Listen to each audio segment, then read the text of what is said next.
Parabéns. Então, agora, eu já queria que pedisse que colocasse na tela os nossos próximos palestrantes, enquanto o pessoal da assistência já vai chamando, nós temos a participação, vamos ter a participação dos doutores Cláudio Joel Brito Lócio e o doutor Coriolano Camargo. Então, como o doutor Coriolano é meu velho conhecido e o senhor não é o doutor Coriolano, é isso mesmo, doutor Cláudio Joel Brito Lócio, tá certo? E está certíssimo.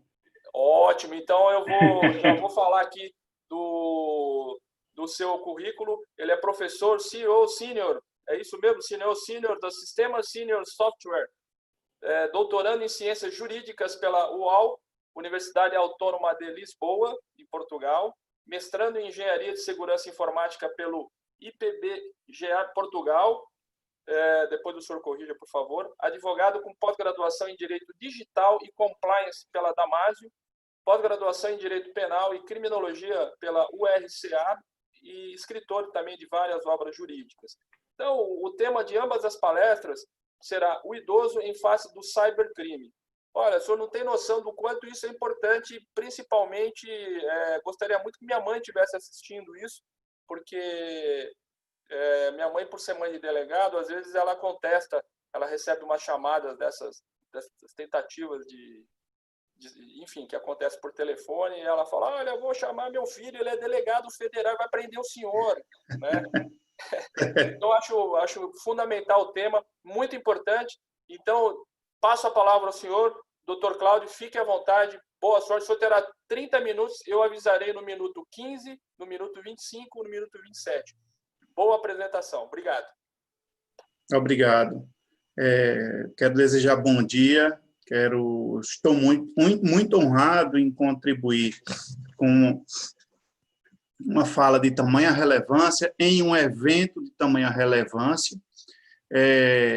Eu e o doutor Coriolano, meu amigo, grande professor meu, mestre, eu agradeço em ele ter me convidado para a gente, primeiramente, participar do livro, do doutor Cleito e do doutor Giovanni. Gratidão a vocês. E vou tentar trazer um pouquinho aqui do que a gente escreveu.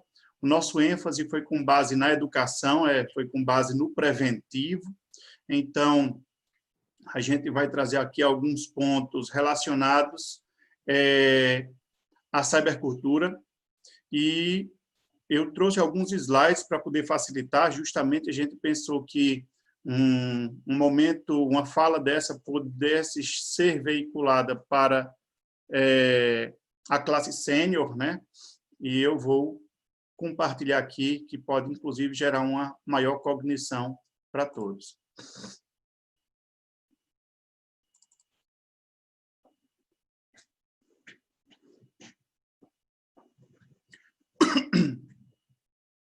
Vamos lá. A nossa fala será com base em o idoso em face do cybercrime, mas a necessidade do incentivo à cybercultura. Eu vou explicar um pouco o que é essa cybercultura, explicar como isso aí poderia, se isso aí está presente no nosso ordenamento.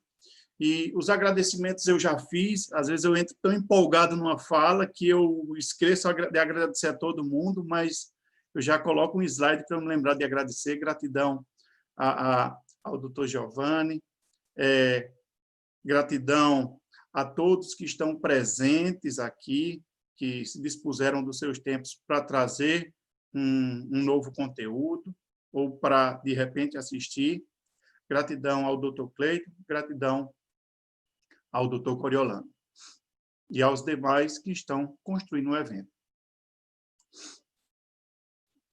Primeiro ponto, a gente vive em uma sociedade, a gente vive um momento o qual, às vezes, a pessoa escuta sociedade 4.0, advogado 4.0, indústria 4.0, mas de onde é que vem isso aí? De onde é que vem esse versionamento que é bem importante a gente perceber esse versionamento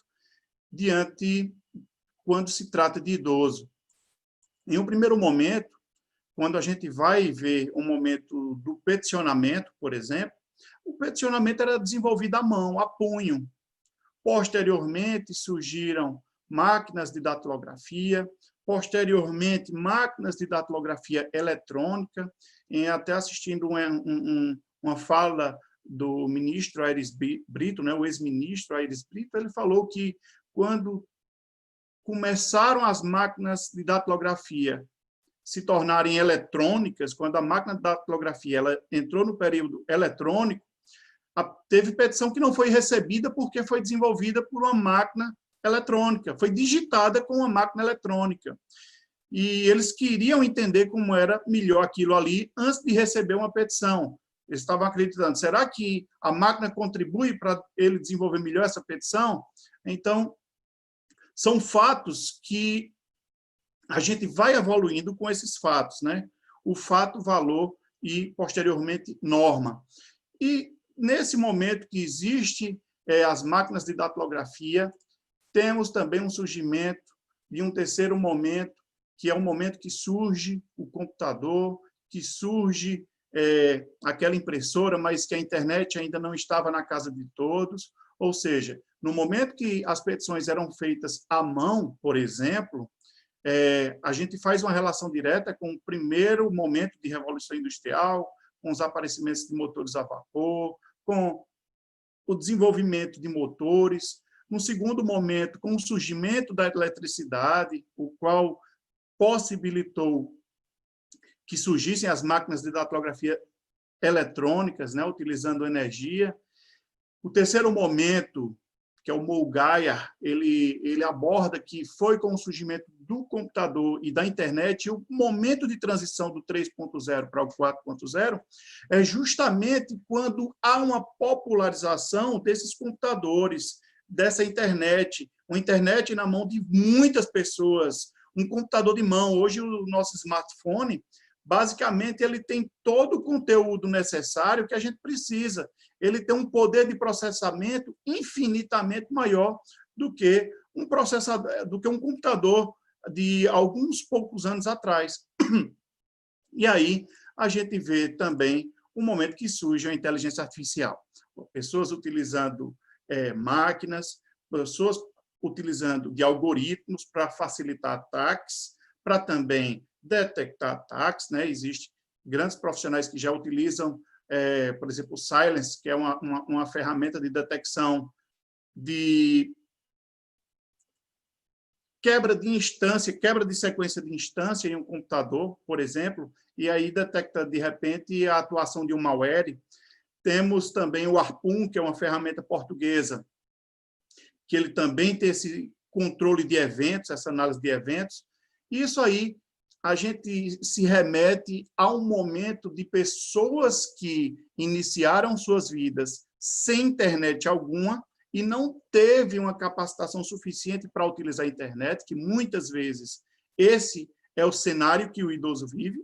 E existe um segundo momento, as pessoas que nasceram, mas se aprofundaram na tecnologia, tiveram a oportunidade de entrar na tecnologia e nisso aí conseguiram se adaptar bem, ou seja, viveram um momento sem internet, sem computador, mas conseguiram se adaptar bem.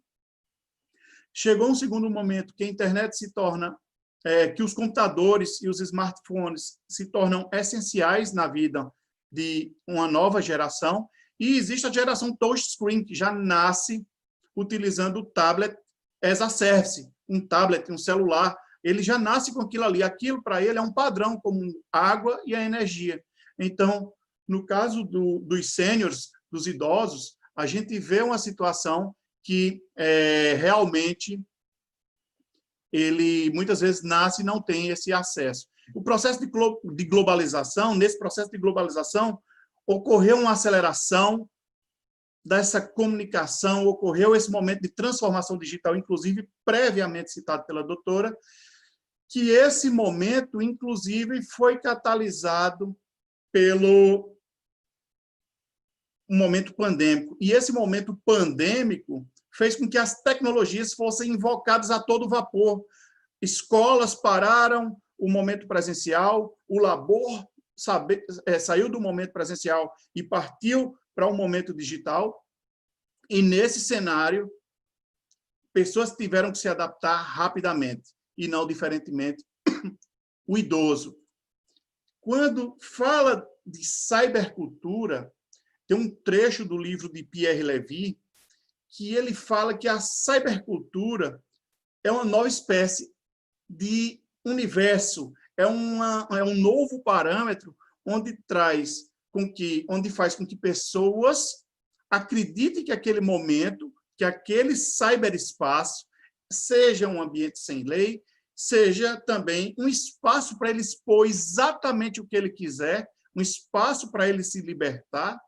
Muitas vezes ele vai conseguir ter uma fala melhor no cyberespaço do que no momento presencial. Essa faz parte, inclusive, da geração touchscreen, pessoas que não ligam e de repente não atendem telefone, mas se comunicar pelo meio digital, ele vai fazer. Então, a cybercultura, ela é uma cultura que deve ser propagada, ela deve inserir as pessoas nesse contexto tecnológico, cultural e educação.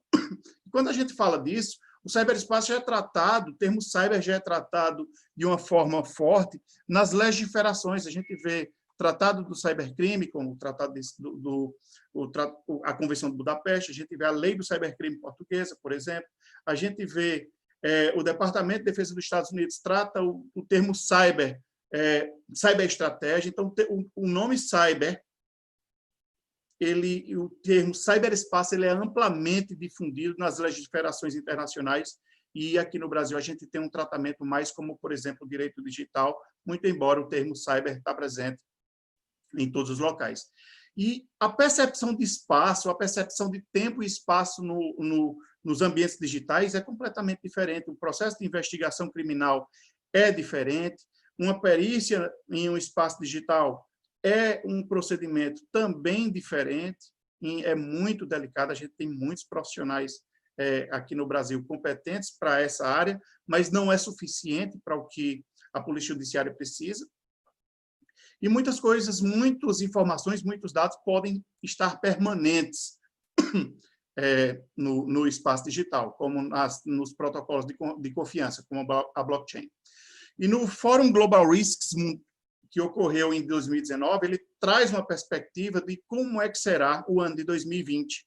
Isso aqui, em 2019, teve essa perspectiva pelo Fórum Global Risks, no World Economic Forum, e ele trouxe o que era que estava sendo de se esperar, dos 10 tópicos importantes para ser esperado para esse ano.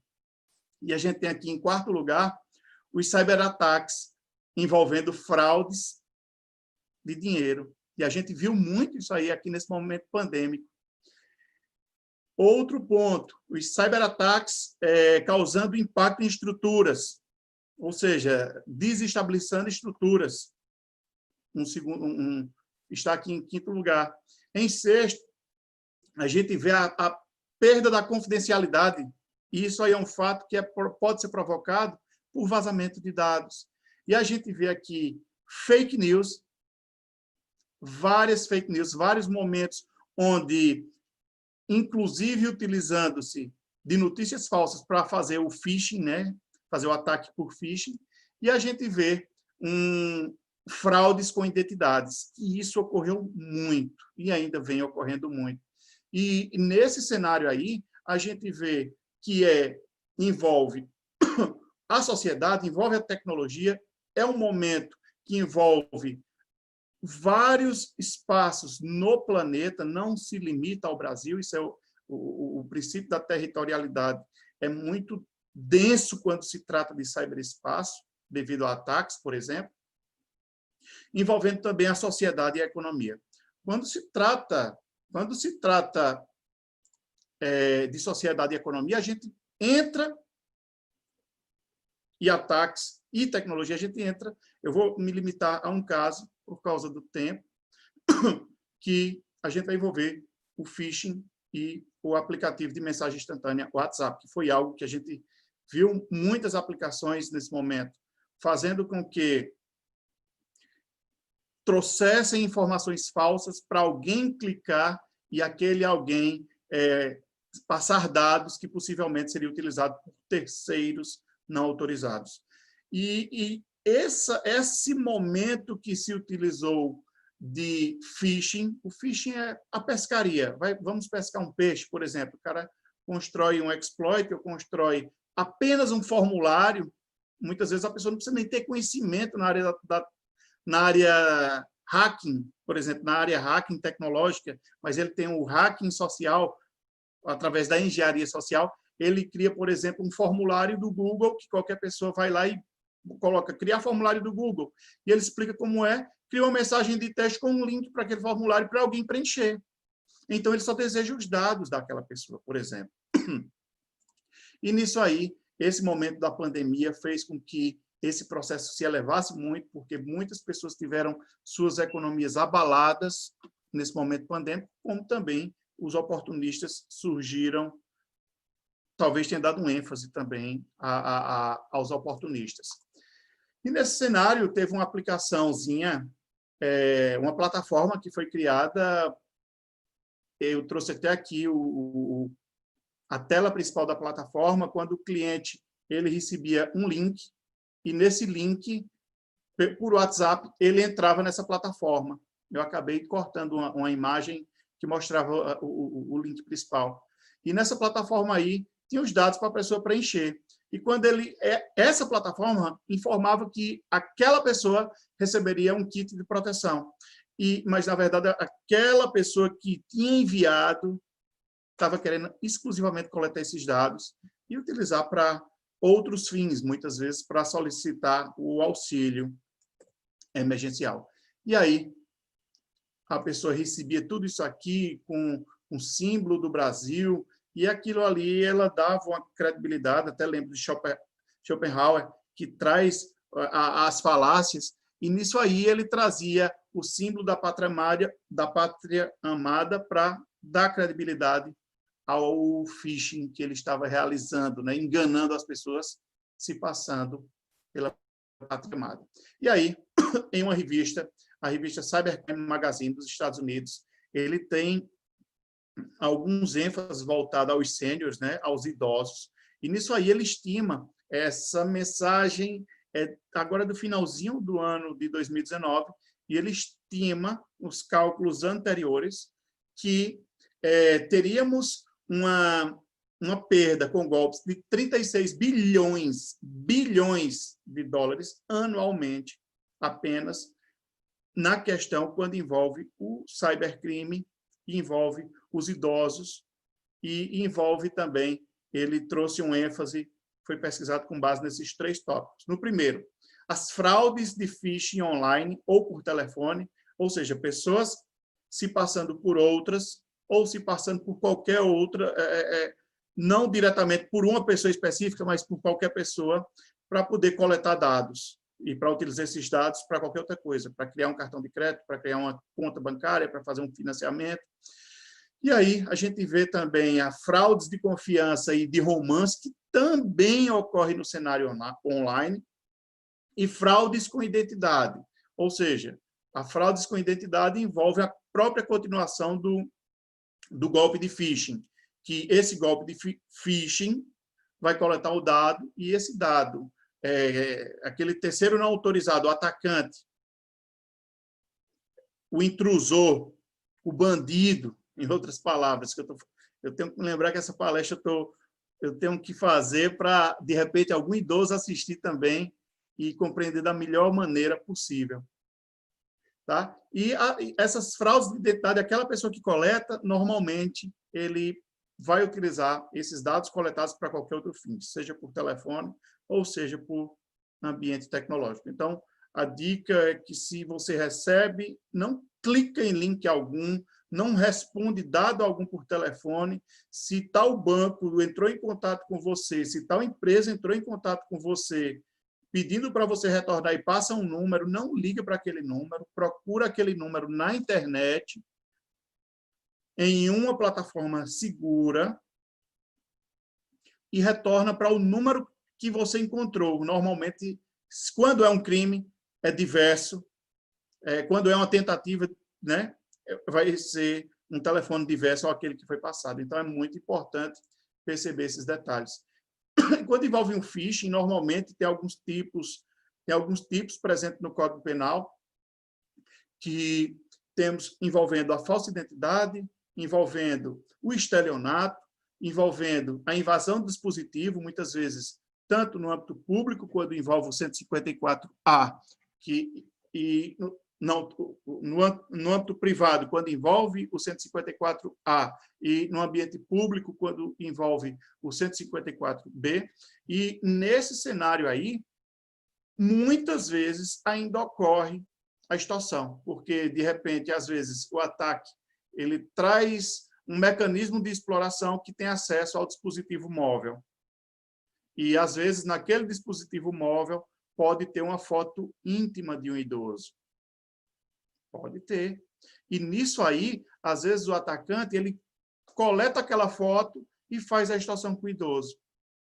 Mostra que tem a foto. E esse cenário aí é um cenário que não é só comum para o idoso, mas é comum também na relação entre várias pessoas. É tanto que a gente tem, inclusive, um tipo penal do 218C, temos o 216B, temos alguns tipos penais que envolvem essa utilização fotográfica não identificada. Não só também do nosso Código Penal, mas a gente tem o direito à imagem, o direito à privacidade, intimidade, como direito fundamental constitucional, inclusive presente no Marco Civil da Internet, em Lei de Proteção de Dados, quando se trata da relação civil.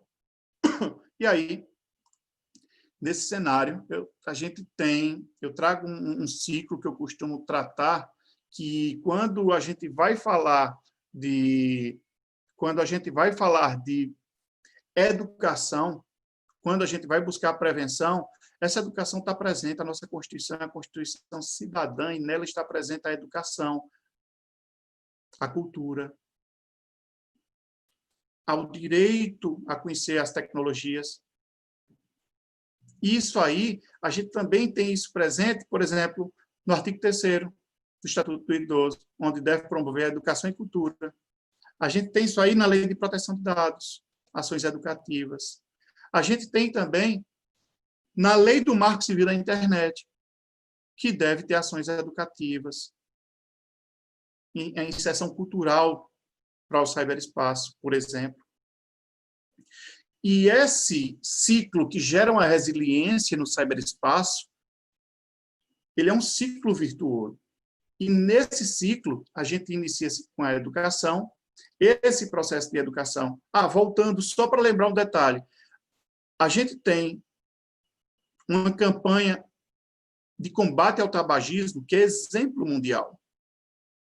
A gente vê vários outros países que não acreditam que a gente não utiliza aquela massificação do cigarro, do tabagismo diariamente. E por quê? Por causa do cenário próprio. Quando você vai para outros países, muitas vezes aquele país, o tabagismo é muito forte, a utilização dele.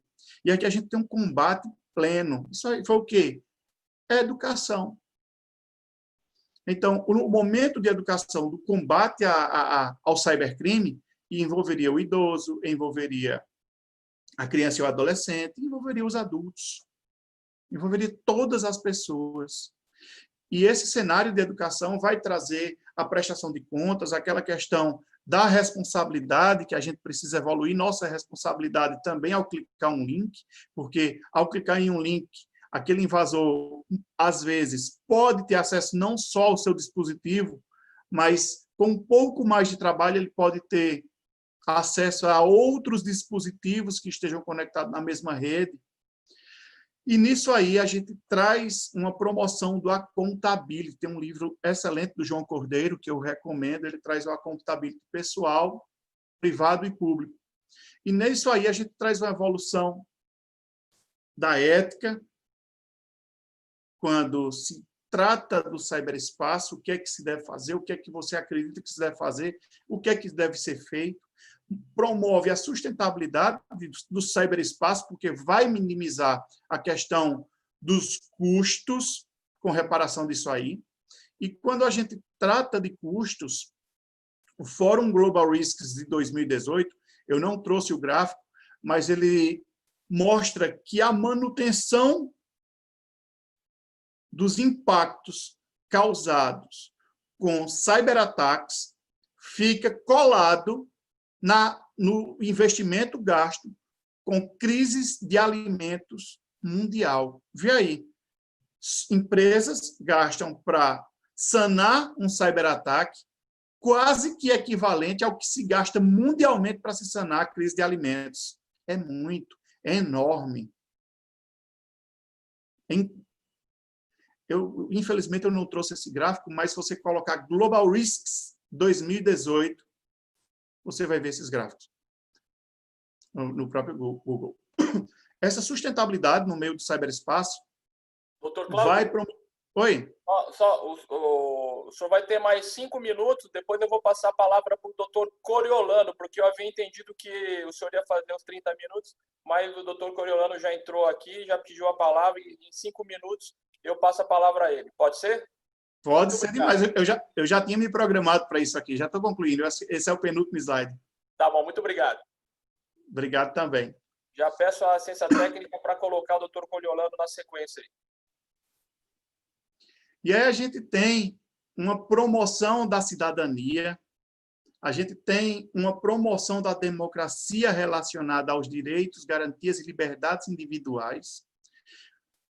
E nisso aí, reinicia o ciclo virtuoso, porque promove mais educação, vai promover toda a sequência do ciclo será promovida, e esse caráter aí só é um caráter para garantir direitos e a proteção à privacidade e à personalidade dos idosos. E, nesse cenário, a gente tem educação preventiva ou investigação tecnológica. O que é mais fácil? Pois é, são dois desafios. A educação preventiva, ela pode minimizar os impactos sociais, ela pode minimizar os impactos de personalidade, porque muitas vezes o impacto, um vazamento de uma foto íntima pode ser irreversível, o impacto quando se trata da personalidade. E nisso aí, a gente precisa ter um Estado mais atuante quando se trata da necessidade de implementação de uma cultura educativa preventiva relacionada ao ciberespaço, à cibercultura.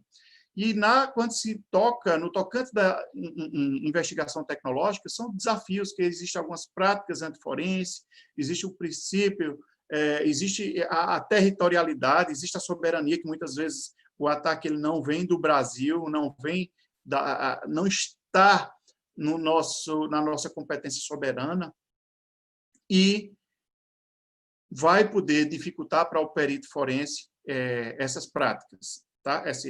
Uma coleta em cloud, descobrir de quem é aquele IP para prosseguir com o processo de investigação. E aí eu trouxe algumas referências para vocês, tá? E trouxe também a possibilidade, quem desejar fazer o download grátis desse livro aqui, um livro que, inclusive, foi prefaciado com muita honra pelo Dr. Coriolano. Quem tiver interesse, faz o download aí gratuito, tá? E muito obrigado. Gratidão novamente em estar aqui em um evento de tamanha magnitude. Gratidão a todos presentes. Gratidão aos que estão presentes no ciberespaço, né? Todos nós. E gratidão ao Dr. Giovanni, o Dr. Cleito, meu amigo, mestre, Dr. Coriolano. Poxa, eu só posso agradecer a generosidade, primeiro, de disponibilizar o seu tempo. O senhor está no Ceará? Eu esqueci que normalmente eu digo, eu estou aqui em Juazeiro do Norte, Ceará, terra do Padre Cícero.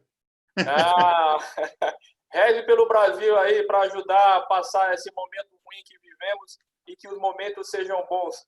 Pessoal da Guarda Civil, do Rio de Janeiro, assim, o pessoal está adorando, está agradecendo os temas. Eu vou fazer o seguinte, antes de chamar o Dr. Coriolano, eu queria fazer 2 perguntas, pedir que o senhor respondesse brevemente. A primeira se o marco civil da internet ele ajuda, melhora, dificulta ou dificulta o processo de investigação com relação aos crimes da internet. Pois é, o Marco Civil ele é bem direcionado para o âmbito da coleta. Eu vou dar um exemplo aqui. Quando a gente vai fazer uma coleta, um processo de investigação em uma petição, eu vou dar um exemplo como advogado em uma petição, e existe um perfil fake que causou algum dano contra a honra, alguma ameaça em face de mim. E nisso aí, eu preciso primeiro seguir um rito, e esse rito muitas vezes faz com que o objeto da ação se perca. O que é que ocorre? Eu preciso solicitar ao provedor de aplicação, por exemplo, o Facebook, eu preciso solicitar ao provedor de aplicação qual é o IP daquela conta. Quando eu solicito o IP daquela conta, o Facebook muitas vezes faz algum procedimento que demore mais um pouco. Se você vê todas as petições, você vai ver que o Facebook ou não foi encontrado, ou de repente não liberou em tempo hábil, porque o servidor de aplicação tem um tempo de armazenamento e o servidor de conexão tem mais um tempo de armazenamento, 6 meses e 1 ano. E o servidor de aplicação, se ele não me ceder o tempo, o IP em tempo hábil, o servidor de conexão, eu já não tenho mais tempo para solicitar do servidor de conexão. Então, realmente é um processo que era para ser imposto com um tempo menor, era para prever um tempo hábil de resposta. Por exemplo, quando eu solicitar com o servidor de aplicação, ele tem um prazo rápido para que seja atendido, muitas vezes nem através de liminar, mesmo a liminar sendo recebida, com liminar não funciona. Então, era para ter sido determinado um prazo legal para isso aí, ou um canal de comunicação que facilitasse esse processo da coleta do IP, porque eu coleto do servidor de aplicação, posteriormente tenho que solicitar do provedor de conexão, quem são os provedores de conexão? A Oi, a Vivo, a TIM, Brisa, a GVT, e esse provedor de conexão vai me dar o endereço relacionado àquele IP, e a gente tem que chegar até esse IP, vai ter o RG, CPF, mas também aquela pessoa, normalmente, ela utiliza, às vezes, um roteador, que tem várias pessoas conectadas naquele roteador, e ela não tem esse controle que deveria ter, e, às vezes, muitas vezes não se chega até aquela pessoa, mas muitas vezes consegue, sim, chegar até aquela pessoa. E vai depender muito do ênfase do caso, mas era melhor que tivesse um prazo de resposta desses provedores. Doutor, eu ia fazer uma outra pergunta aqui, mas o senhor já respondeu sobre a invisibilidade na internet. É muito difícil a pessoa ficar visível ou invisível, né? Na verdade, depende da facilidade ou da rapidez da autoridade policial e de todos os participantes, né? O rito de investigação, na verdade, de preservação dessa prova, ela deve começar da própria pessoa que foi atacada, porque muitas vezes ela foi atacada. Eu vou dar um exemplo de um procedimento que ocorre, a gente vê direto isso nas notícias, e a gente pegou alguns casos assim, que é envolvendo alguém que botou uma foto no perfil do WhatsApp e, através de outro número, ficou pedindo dinheiro a algumas pessoas da rede social, de uma rede social, por exemplo, da rede social da pessoa que foi atacada. E algumas pessoas pagaram aquela pessoa achando que ela era realmente a pessoa da foto, e não era. E quando vai um cenário desse, o que é que a pessoa faz? Muitas vezes, no dia seguinte, a pessoa já tirou a foto, já não está sendo mais lesionada, já não está tendo a sua personalidade atacada, e às vezes ela deixa para lá. Mas deixar para lá faz com que aquele atacante continue lá. O processo de investigação, ele deve continuar. Se, de repente, a autoridade está completamente acarregada, sobrecarregada, que normalmente, muitas vezes está, é importante que faça uma notícia-crime para que aquele processo de investigação continue. Muitas vezes, com um número de telefone, consegue sim chegar até aquela pessoa, que faz a triangulação de antenas, faz a coleta de quem foi, de quem é aquele número, faz a coleta da numeração do e-mail do aparelho e chega até aquela pessoa. É raro não chegar quando é com dispositivo móvel, por mensagem instantânea. Quando tem um número do telefone, dificilmente não se chega a essa pessoa. É mais fácil chegar, é mais fácil rastrear. Eu espero ter respondido. Tá bom. Respondeu, assim, com muita propriedade. Eu agradeço a participação do Dr. Cláudio. Muito obrigado pela generosidade. Um abraço. Espero que o tempo esteja ameno aí em Juazeiro. Aqui onde eu estou está bastante quente. Enquanto o pessoal da equipe técnica posiciona o Dr. Coriolano, puxa a imagem dele em spotlight aqui para já começar. Eu vou fazer algumas considerações. Eu queria agradecer o pessoal da Guarda Civil de Petrópolis, o pessoal da Guarda Civil de Silva Jardim, pessoal da Guarda Civil, Guarda Municipal de Cambuci, todos do Rio de Janeiro, fazendo constar a participação. Só posso agradecer mais uma vez. Muita gente elogiando os temas. Eu estou recebendo em privado aqui várias perguntas, não dá para mandar todas as perguntas, infelizmente. Pessoal agradecendo o download do livro. Eu, particularmente, vou fazer o download, depois formando o link para mim. Vou mandar o link agora para poder fazer um download em tempo hábil, que talvez ele não fique gratuito o tempo todo. Ele está gratuito. Eu vou colocar ele lá. Quem tiver alguma pergunta... Aproveita. O Marcos lá de Alagoas mandando um excelente aqui. Muito legal. Muito obrigado mais uma vez pela generosidade. Pessoal da equipe técnica, vamos colocar o Dr. Coriolano aí online? Quem tiver alguma pergunta, tem o meu Instagram que está lá é o Jus Cibernética, e o LinkedIn, Cláudio Joel. Pode perguntar lá. Se eu souber, eu vou responder. Se eu não souber, eu vou pesquisar. Pode repetir, repete com calma o Instagram, professor. Vamos lá. O Instagram é o @JusCibernética. Tá bom, muito obrigado aí, pessoal. Instagram, @JusCibernética. Professor Cláudio, vamos lá agradecer e vamos prestigiá-lo. Cadê o doutor Coriolano, equipe técnica? Vamos lá, falta ele entrar aqui, aí eu passo a palavra. Se quiser me colocar em spotlight aqui, enquanto estamos aguardando aqui o pessoal colocar o doutor Coriolano. O pessoal de Japeri também agradecendo, o Eduardo, Guarda Civil Municipal de Japeri presente. Já está aqui o link, parabéns, doutor. Olha lá, já está o link, doutor Cláudio Joel Lócio. Vamos lá, muito obrigado pelo link. Vamos lá, doutor Coriolano, cadê aqui o link? Equipe técnica. Essas coisas só acontecem quando a gente está fazendo aqui online. Como diz o apresentador, quem sabe faz ao vivo.